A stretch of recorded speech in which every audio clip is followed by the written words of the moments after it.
ہدی للمتقین، اس کتاب میں شک و شبے کی کوئی گنجائش نہیں ہے، اور یہ کتاب جو نازل کی گئی ہے یہ کوئی تماشے کے لیے نازل نہیں کی گئی، یہ کچھ صرف اور صرف اس لیے نازل نہیں کی گئی کہ مسلمان یہ کہہ سکیں کہ بھئی ہماری بھی ایک دھارمک پستک ہے، ہماری بھی ایک مذہبی کتاب ہے،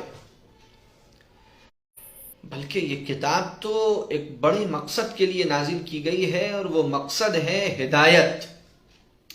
یہ کتاب ہدایت دینے کے لیے، ہدایت کا راستہ دکھانے کے لیے۔ تم ابھی سورہ فاتحہ میں اللہ سے یہ مانگ کر آئے ہو کہ اہدنا الصراط المستقیم، اہدنا الصراط المستقیم، اے اللہ ہمیں صراط مستقیم کی ہدایت عطا فرما، اس کی رہنمائی نصیب فرما۔ اب رہنمائی چاہتے ہو تو کھولو سورہ بقرہ سے شروع ہو جاؤ، ہدی للمتقین، کوئی شک و شبہ نہیں ہے اس کتاب میں، اب یہ کتاب تمہارے لیے زبردست رہنمائی کا کام انجام دے گی۔ قرآن زندگی تبدیل کرنے کے لیے اتارا گیا تھا، قرآن ماحول کو بدلنے کے لیے اتارا گیا تھا، قرآن اپنے اندر تبدیلی لانے کے لیے اتارا گیا تھا، قرآن ایک مکمل گائیڈ بنا کر ہمارے لیے اتارا گیا تھا۔ آج یہ کتنے افسوس کی بات ہے کہ ہماری ایک بڑی تعداد قرآن پاک کو سمجھنے، اس کے ترجمے اور تفسیر کو جاننے کی ضرورت ہی محسوس نہیں کرتی۔ وہ یہ سمجھتے ہیں کہ صرف قرآن پاک کی تلاوت کر لینا کافی ہے، حالانکہ قرآن پاک کی تلاوت بلا شبہ ایک بڑا عظیم عمل ہے، بڑا نیکی کا عمل ہے، لیکن قرآن پاک کا حق صرف تلاوت کر لینے سے ادا نہیں ہوتا۔ قرآن پاک کا جاننا، قرآن مجید کا سمجھنا، قرآن مجید میں اللہ نے کیا کہا ہے اس سے واقف ہونا، یہ لازم ہے ہر مرد پر، ہر عورت پر جو اللہ کی اس کتاب پر ایمان رکھتا ہے۔ اس کے بغیر اسے ہدایت نہیں مل سکتی۔ حضور صلی اللہ علیہ وسلم کی جتنی طاقت کے ساتھ یہ وصیت اور نصیحت ہے امت کے لیے کہ دیکھو قرآن کو مضبوطی سے تھامے رہنا، میں دنیا سے جا رہا ہوں، تمہارے لیے قرآن چھوڑ کر جا رہا ہوں، کتاب اللہ چھوڑ کر جا رہا ہوں، اپنی سنت چھوڑ کر جا رہا ہوں، اپنے اہل بیت کو چھوڑ کر جا رہا ہوں۔ تھامے رہنا مضبوطی کے ساتھ، قرآن کو مضبوطی سے پکڑے رہنا۔ آپ نے تاکید کے ساتھ فرمایا فَخُذُوا بِكِتَابِ اللَّهِ وَاسْتَمْسِكُوا بِهِ۔ اس کے بعد بھی ہم یہ بحث کرتے ہیں کہ قرآن کا ترجمہ پڑھنا چاہیے یا نہیں پڑھنا چاہیے، تفسیر پڑھنی چاہیے یا نہیں پڑھنی چاہیے۔ بڑی حیرانی کی بات ہے، امت کے علماء نے مختلف زبانوں میں جو قرآن پاک کے ترجمے اور تفسیریں لکھی ہیں وہ کس کے لیے لکھی؟ آسان ترجمے، آسان تفسیریں کس کے لیے لکھی گئیں؟ ہر مومن مرد اور عورت پر ضروری ہے کہ وہ قرآن پاک سے براہ راست جڑے، براہ راست قرآن پاک سے جڑے۔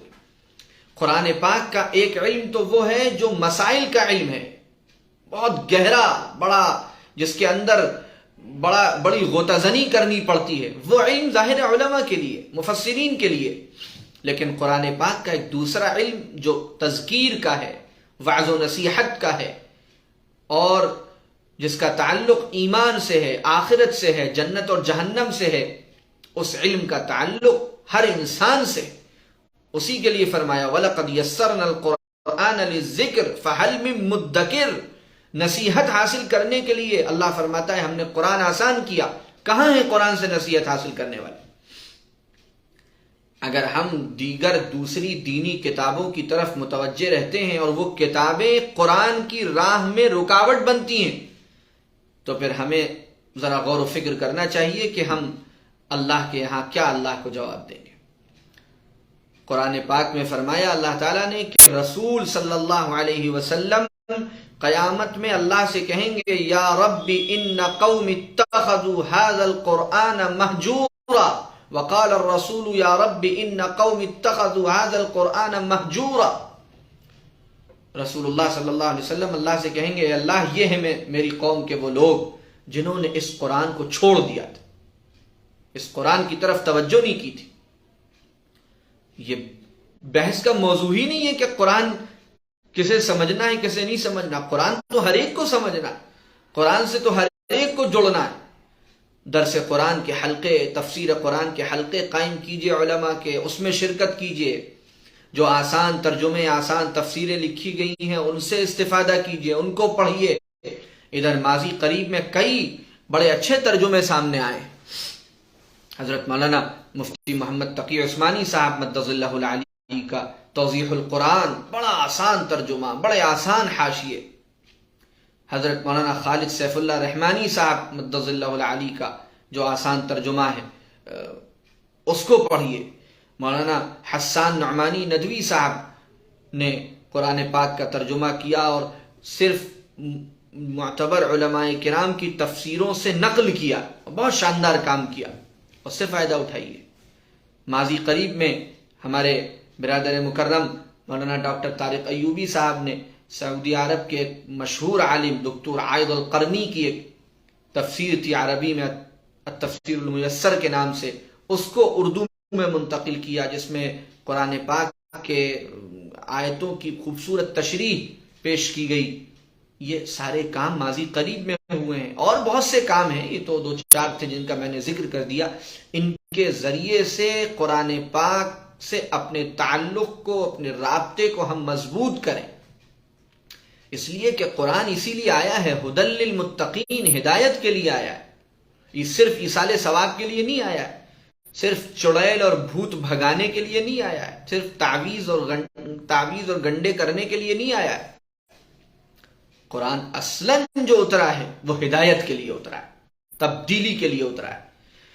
اور اس سے تبدیلی ملتی ہے ان کو للمتقین، جو واقعی قرآن پر صحیح ایمان رکھتے ہیں، اللہ سے ڈرتے ہیں، قرآن کو ہدایت کی کتاب سمجھتے ہیں، قرآن کے ذریعے اپنی زندگی میں تبدیلی کا وہ فیصلہ کرتے ہیں. ان کے اندر زبردست تبدیلی قرآن کے ذریعے سے آتی. حضرت شیخ الہند مولانا محمود حسن دیوبندی رحمۃ اللہ علیہ جب ایک لمبے عرصے جیل میں رہ کر آئے تھے تو واپس آ کر مسلمانوں کے زوال کے جو اسباب ہیں جب ان کو بیان کیا تو ان میں سے ایک سبب یہ بیان کیا کہ میں نے بہت غور و فکر کیا، مسلمانوں کی تباہی کا ایک بڑا سبب یہ ہے کہ مسلمان قرآن سے دور ہے، اللہ کی کتاب سے ہدایت نہیں حاصل کرتے، قرآن کے ذریعے تبلیغ نہیں کرتے. جبکہ اللہ قرآن میں کہتا ہے وَأُوحِيَ إِلَيَّ هَذَا الْقُرْآنُ لِأُنذِرَكُمْ بِهِ وَمَنْ بَلَغَ، یہ قرآن میری طرف اسی لیے وحی کیا گیا، رسول اللہ صلی اللہ علیہ وسلم کی زبانی کہلوایا گیا تاکہ میں اس قرآن کے ذریعے تمہیں ڈراؤں، اس قرآن کے ذریعے تم کو تبلیغ کروں. قرآن کے ذریعے دین کی دعوت دی جائے، قرآن کے ذریعے ہدایت حاصل کی جائے، قرآن کے ذریعے اپنی زندگی کو اللہ کے حکم پر، اللہ کے رسول صلی اللہ علیہ وسلم کی اتباع پر لایا جائے. قرآن رہنمائی ہماری سب سے بہترین کرے. اور یہ جو امت کے درمیان مختلف فرقے ہیں، حلقے ہیں، انتشار ہے، خلفشار ہے، اس کو بھی اگر ہم دور کرنا ہے تو ہمیں لوٹنا پڑے گا کتاب اللہ اور سنت رسول اللہ کی طرف، کیونکہ اس پر سب کا ایمان ہے، سب اللہ کی کتاب کو مانتے ہیں، سب رسول اللہ صلی اللہ علیہ وسلم کی سنت کو اور حدیث کو تسلیم کرتے ہیں. اس لیے قرآن کو مضبوطی سے ہم تھامیں. رسول اللہ صلی اللہ علیہ وسلم کی آخری وصیت اور نصیحت کتاب اللہ و سنتی، کتاب اللہ و عطرتی فخذوا بکتاب اللہ واستمسکوا بہ. یہ آپ کی وصیتیں ہیں، نصیحتیں ہیں جو حدیث کی کتابوں میں بھری پڑی ہیں. ان سے ہم رہنمائی لے کر قرآن پاک سے اپنا تعلق مضبوط کریں. تو فرمایا قرآن سے رہنمائی حاصل کریں گے وہ لوگ جن کے اندر تقویٰ ہوگا، اللہ کا ڈر ہوگا، جو صحیح ایمان رکھتے ہوں گے، جن کے دلوں میں ایمان اتر چکا ہوگا.